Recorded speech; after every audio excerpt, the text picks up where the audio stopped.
This is Pre-Calc section 5.1 day 2 notes. We're still talking about the unit circle, but today we're going to be talking about reference numbers. A reference number is written like this. It looks like a lowercase t with a little bar above it, and just like it looks, this is pronounced as T-bar. Okay, that's how we say it, T-bar.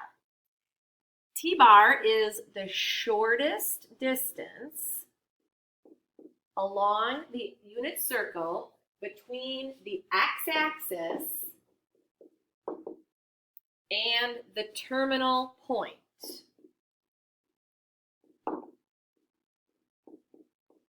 Throughout the notes, you will see terminal point abbreviated as TP. And your T-bar is always going to be a value in fractions of pi. Unless, of course, there's always an exception, right? And that would be unless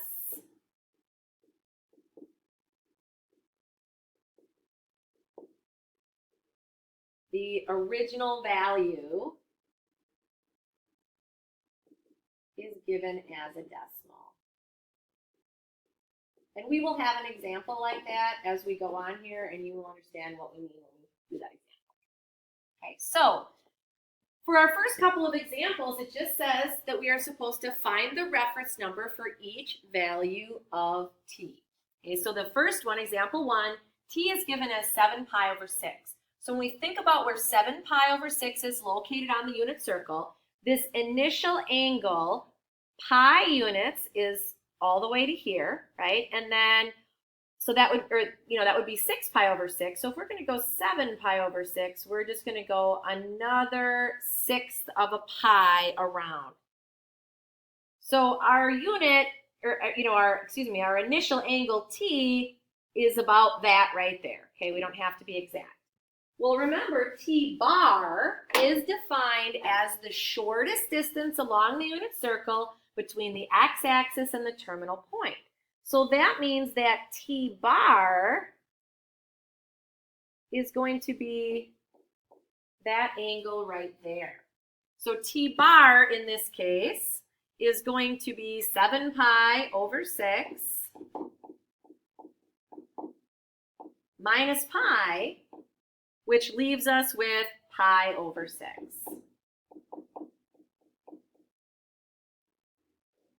So that's our answer. In example number 2, t is equal to negative 2 pi over 3. Now, first of all, remember that that negative sign right there tells us that we're not going to be moving in our normal counterclockwise direction. Instead, we're going to be moving clockwise. And we're going to go 2/3 pi around. So 2/3 pi, remember, half of the circle would be pi. So basically, we're just going to do 2/3 of half of the circle. So about right there. Okay. And again, we're not looking for perfection here, just approximating. Okay. So this right here is our angle T. T-bar is the shortest distance along the unit circle between the x-axis and the terminal point. So for this problem, our T-bar is going to be that angle right there. So T-bar is going to be pi minus 2/3 pi. So T-bar is going to be equal to 1/3 pi, or pi over 3 as we usually write it. So that's going to be my answer for number 2. For number 3,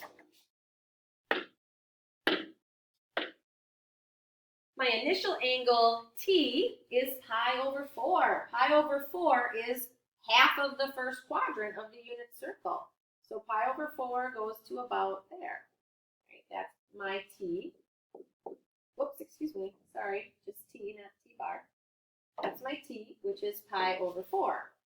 So in this case, since T-bar is going to be the shortest distance along the unit circle between the x-axis and the terminal point, well, in this case, T and T-bar are the same angle. Okay, so for this problem, T-bar is also pi over 4, because it's the shortest distance from the terminal point to the x-axis.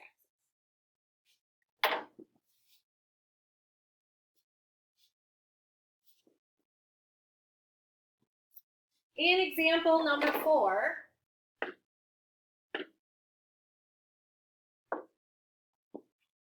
this is the example where t is given in decimal form. So this one's a little goofy. Since t is not given in terms of pi, our t bar is not going to be in terms of pi either. So we have to figure out, what is 2.76 radians? Well, first let's think about the fact that pi radians, or half of our unit circle, would be 3.14. So our terminal point is going to be somewhere in the second quadrant. And again, this is just, kind of an estimation here. We're not trying to be exact, but we're just going to say that 2.76 radians is going to be about there-ish. Okay, so here's our t. That means that our t bar is going to have to be this right here, because it's the shortest distance from the terminal point to the x-axis. So for this particular problem, our t bar is going to be equal to the difference between pi and 2.76. Well, remember, pi is just 3.14. So if you grab your calculator and you hit your pi key minus 2.76, then you get that t bar is equal to 0.38.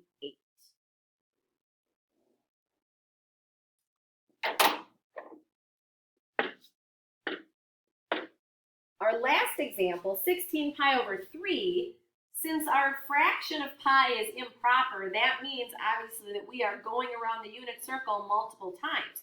So before we even begin, I think it's going to be easier to write our t as a mixed number instead of as an improper fraction, so we can see how many pi's we actually have. So 16 pi over 3 can be written as 5 1/3 pi. So every half of the unit circle is 1 pi. So if we start here at our beginning position, we're moving counterclockwise because it's positive. We're going to go 1 pi, 2 pi, 3 pi, 4 pi, 5 pi, and now we still have to go another 1/3 pi. So about to there. Okay. So that right there is going to be our terminal point for our angle 16 pi over 3.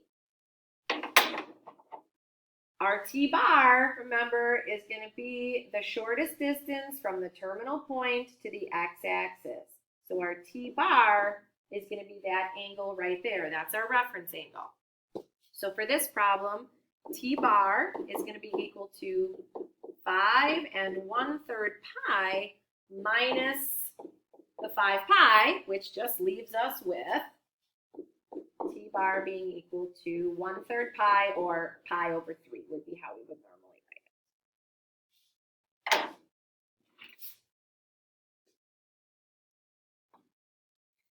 In the next example, it's asking us to find the terminal point determined by each given real number t.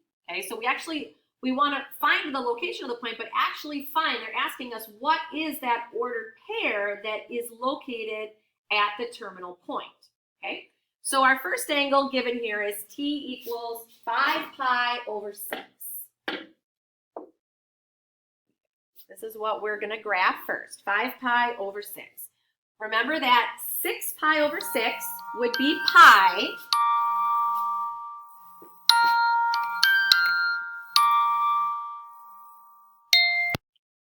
So if 6 pi over 6 is half of our unit circle, 5 pi over 6 is going to be almost half of the unit circle, but a little bit short, basically 1/6 pi short.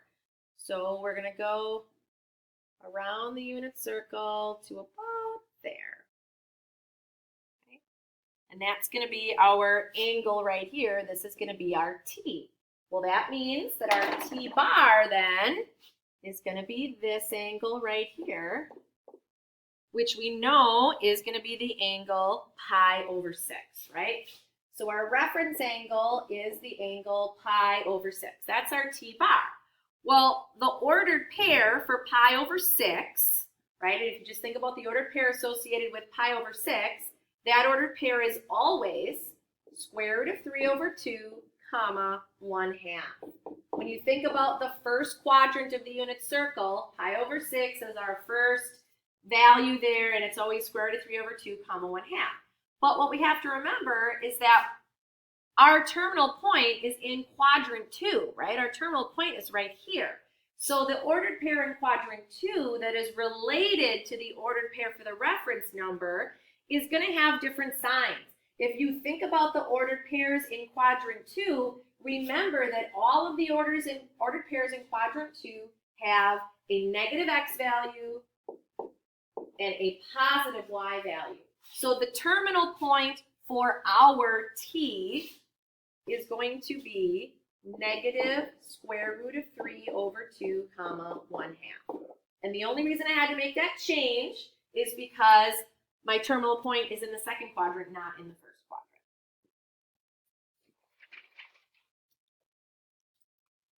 Number 2 is a similar example to number 1. We're going to start by graphing our reference angle here, which is negative pi over 3. Remember that negative tells us that we are moving in our clockwise direction instead of our counterclockwise direction. And pi over 3 is about right there. Okay, so that's our t.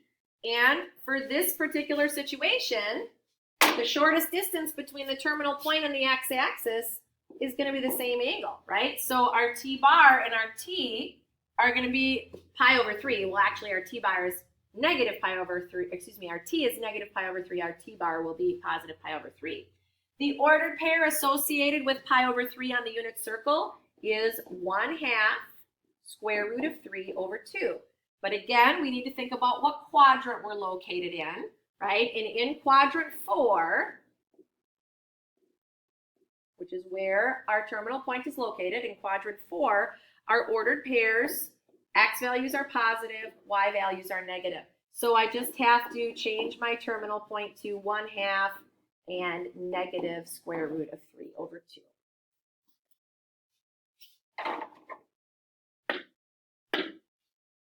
In example 5, I've got 13 pi over 4. Remember, that means I'm going around the unit circle more than once. I'm going to rewrite this as a mixed number. 13 pi over 4 is equivalent to 3 1/4 pi. So here, if I start at my starting point, it's a positive value, so I'm moving counterclockwise. Here's 1 pi, here's 2 pi, here's 3 pi, and then 1/4 pi would be right here, right down the middle there. Okay. So my terminal angle again is right here, which means my t bar, shortest distance between the x-axis and the terminal point, is going to be right here, and that's going to be the angle pi over 4. That's, how much that angle is. It's pi over 4. The ordered pair for pi over 4, that's the easy one. It's the square root of 2 over 2, comma, square root of 2 over 2. But remember, in quadrant 3, all of our ordered pairs are negative in quadrant 3. So our terminal point is going to be negative square root of 2 over 2, negative square root of 2 over 2. Example 4.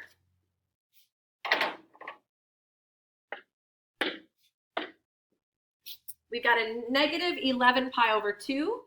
So if I write that as a mixed number, that's negative 5 1/2 pi. Negative means that I'm going to be going in the clockwise direction. So 1 pi, 2 pi, 3 pi, 4 pi, 5 pi, and then another 1/2 pi is going to put me right up here on my y-axis. So what's the shortest distance between my terminal point and my x-axis? It's that right there.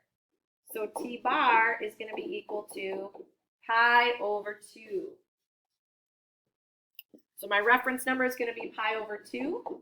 I know that the ordered pair associated with pi over 2 is 0, 1, and so that is my terminal point. Last one, 23 pi over 3 is equivalent to 7 2/3 pi. So again, when I figure this out, I'm going to have to go around